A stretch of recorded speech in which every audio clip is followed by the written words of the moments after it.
Are you still talking about football? Yeah, but without NFC North. Then let's talk football. Welcome back, everybody. This is Headed North, an NFC North podcast, and I'm your host, Detrone. And I'd like to get this show started off with a very happy Thanksgiving to you and your family. That's if you're hearing the show late on Wednesday night or early Thursday morning.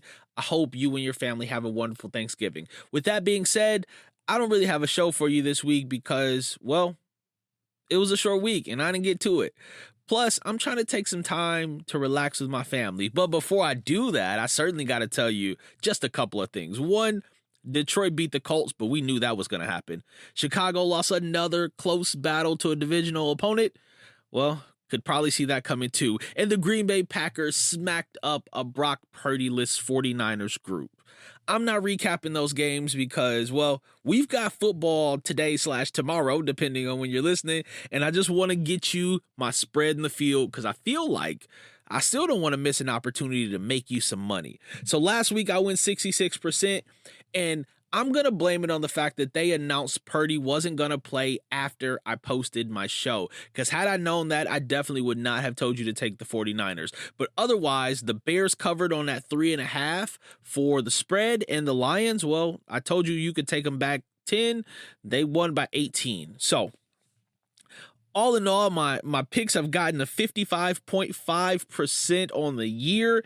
And here's 3 more to wrap up today's show and get you into your Thanksgiving. You've got the Lions and the Bears. The Lions are a -10.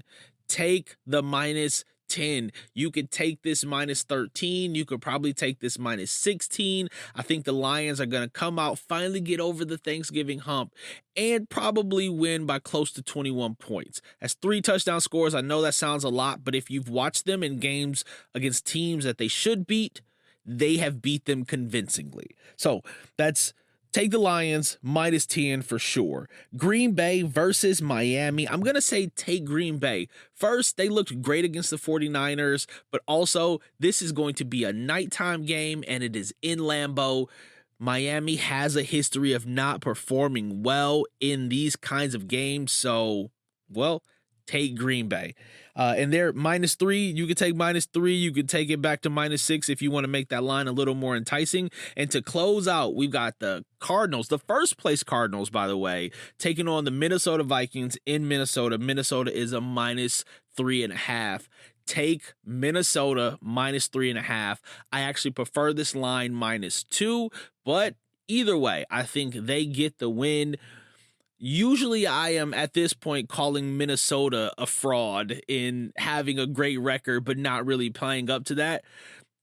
I think Arizona's record, not even the record, I think them being first place in the division is really, I don't know how to describe it. It's not indicative of who they are, in my opinion, as a football team. And I think the Minnesota Vikings are better than them, and they're going to show it on Sunday. So, to recap, take the Lions -10, take Green Bay -3.5, and take the Minnesota Vikings -3.5. Those are my picks for the week. Sorry we got a condensed show. I'll get you back on Sunday with a recap or Monday with a recap of everything that happened over Thanksgiving and Sunday. And if you come back to the show, which I hope you do, make sure you've got your bags packed because we are headed north. I'm Detrone. Peace. Are you still talking about football? Yeah, but without NFC North. Then let's talk